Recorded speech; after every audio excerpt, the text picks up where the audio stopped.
आई थी। उसने खूब अपने जीवन में यज्ञ हवन दान जप तप पूजा पाठ बहुत करी। ये सब काम बुढ़िया माई रोज किया करती थी। बुढ़िया माई रोजाना गऊओं के लिए चारा, पक्षियों के लिए दाना, चींटियों के लिए दाना डाला करती थी। पर उसने कभी भी जो है राई की कहानी नहीं सुनी। बुढ़िया माई जो है रोजाना 16 रोटियां बनाती, 2 गाय की, 2 कुत्ते की, 2 बिल्ली की, 2 कौओं की, 2 कबूतरों की, 2 चिड़ियों की, रोटी बंदरों की और 2 रोटी खुद की बनाती थी। बुढ़िया माई पहले सबको खिलाती, उसके बाद में स्वयं खाती। उसके कुछ दिनों के बाद में उसके बेटे की शादी हो गई। अब नई बहू ने कुछ दिन तो ये रोटियां बनाई, लेकिन उसके बाद में नई बहू जो है चिक चिक करने लग गई। रोजाना खेत पर जाती तो उसकी सखियां उससे पूछती कि तुम रोजाना लेट क्यों आती हो? तो बहू कहती क्या करूँ, सास के लिए 16 रोटियां बनानी पड़ती हैं। तो उसकी सखियों ने उससे कहा कि ऐसा करो, तुम रोजाना 2 रोटियां कम करती चली जाओ, उसके बाद देखते तुम्हारी सासू जी क्या कहती है। अब बहू रोजाना 2 रोटी कम बना करके देती, लेकिन सास ने कुछ नहीं कहा। वह उनको ही कम करके दे देती रोटियों को, और मन में सोचती थी कि शायद ठाकुर जी की ऐसी ही मर्जी होगी, इसलिए ऐसी बहू को उन्होंने मेरे घर में भेज दिया है। शांत से बुढ़िया माई रहती थी। एक दिन ऐसा आया कि बहू ने मात्र सिर्फ 2 रोटियां ही बनाई। अब सासू जी ने उन 2 रोटियों में से सबको खिलाया और एक कौर खा करके स्वयं पानी पी करके सो गई। भगवान का भजन करती रही। कुछ दिनों बाद ऐसा समय आया कि बहू ने 2 रोटी बना करके देना भी बंद कर दिया। कोई बात नहीं, अब सासू जी जो है भूखे रहकर ही ठाकुर जी का भजन करने लगी। एक दिन ऐसा आया कि भूखे प्यासे रहने के कारण बुढ़िया माई की मृत्यु हो गई, और बुढ़िया माई जब बैकुंठ जाने लगी तो आगे आगे राई जी आने लगी। बुढ़िया माई ने उस राई से पूछा तुम कौन हो, तुम क्यों बार बार मेरे रास्ते में आ रही हो? तब राई जी बोली कि मैं राई हूँ, तुमने मेरी कहानी नहीं सुनी।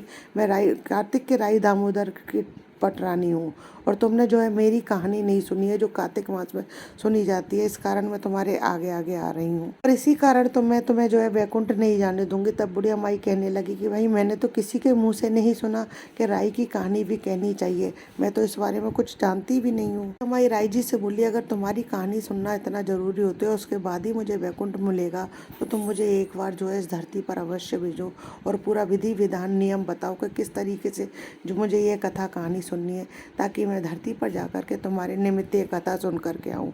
तब राई जी ने ठाकुर जी से कहा, राई जी ने कहा कि तुम धरती पर जाओ, धरती पर जो है 1.25 महीने तक राई की कहानी सुनना, और तुम्हें राई खानी नहीं है 1.25 महीने तक। जब तुम्हारा एक 1.25 महीना कंप्लीट हो जाए तो 1 कटोरी और 1 ब्लाउज पीस और श्रृंगार का सामान और कुछ दक्षिणा रख करके कलप करके जो है किसी राई दामोदर के मंदिर में चढ़ाओ, तभी तुम्हें जो है वैकुंठ की प्राप्ति होगी। कहानी जो है आसौज की नवमी से सुने, और अगर कार्तिक में सुनते रहें तो 1 कटोरी राई तो चढ़ा दें, लेकिन कहानी जो है सुनते रहें। कार्तिक के राई दामोदर भगवान जो है खुश होते हैं। अब धरती पर जब बुढ़िया के शरीर को लोग बाग उठाने लगे थे, तो लोग बाग उसको उठाने लगे तो उसमें तुरंत प्राण आ गए। बुढ़िया माई उठ करके जल्दी से नहा धो करके बुढ़िया माई को देख करके सब कहने लगे कि बुढ़िया माई ने जो अपनी जिंदगी में बहुत पाप किए हैं, इस कारण भगवान ने उसे पश्चाताप करने के लिए वापस धरती पर भेज दिया है। सबकी बातें सुन करके चुप रही, कुछ भी नहीं बोली। अब बहू भी कहने लगी देखो सासू जी को मरकर भी वापस आ गई हैं। बोली इनमें तो पहले से भी ज्यादा ताकत आ गई है। बहू सोच रही थी सासू जी से पिंड छूट गया, लेकिन ये क्या, तो उनको वापस फिर से दोबारा पृथ्वी पर भेज करके भगवान ने बहुत बड़ी गलती कर दी। बुढ़िया माई को देख करके बहू बहुत परेशान हुई। तब सास ने जो है अपनी बहू से कहा कि तुम मेरी कहानी का हुकारा भर लोगी क्या? कहने लगी कि पहले जिंदा थी तब भी कथा कहानी कहा करती थी, अब मरकर वापस आई है तब भी कथा कहानी कह रही हो। बहू ने जो है सास को खूब खरी खोटी सुनाई, पर सास ने जो है कुछ भी नहीं कहा। सास चुपचाप अपनी पड़ोसन के पास गई और उससे बोली कि तुम मेरी कहानी में हुंकारा भर लोगी क्या? पड़ोसन ने कहा कि हाँ ठीक है मैं भर लूंगी, वैसे तो मुझे कुछ भी आता जाता नहीं है, पर तुम्हारी कहानी से ही हुंकारा भरने से ही मुझे जो है पुण्य मिल जाएगा। अब बुढ़िया माई ने जो है 1.25 महीने तक दामोदर की कहानी सुनी, और बुढ़िया माई ने 1.25 महीना पूरा होने पर 1 कटोरी राई की भरकर उस पर ब्लाउज पीस, श्रृंगार का सामान और दक्षिणा रखकर और उसे कलप करके उसे राई दामोदर के मंदिर में चढ़ा करके आई। सुंदर सा एक विमान आया, सासू जी उसमें बैठकर जब चलने लगी तो उन्होंने पड़ोसन को आवाज लगाई कि बहन तुम भी चल रही हो क्या? पड़ोसन भी उसमें बैठ गई। अब जैसे उसने पड़ोसन को बैठ करके जाता हुआ देखा तो बहू बाहर निकल के आई। बहू ने कहा कि सासू जी मैं भी तुम्हारे साथ चलूंगी। तब सास बोली कि तुमने तो मेरी कहानी में हुकारा लगाने के लिए भी मना कर दिया था। जो है बहुत पछताई। बुढ़िया और वह पड़ोसन जो है दोनों जनी विमान में बैठकर बैकुंठ लोक को चली। चली गई। कार्तिक के राई दामोदर भगवान जैसे बुढ़िया और उसकी सहेली को बैकुंठ दिया, वैसे ही सबको बैकुंठ देना। कथा अधूरी हो तो पूरी करना, पूरी हो तो मान करना। कहने वाले, सुनने वाले, हुकारा भरने वाले, सबको मनोरथ पूर्ण करना, सबको बैकुंठ का वास देना।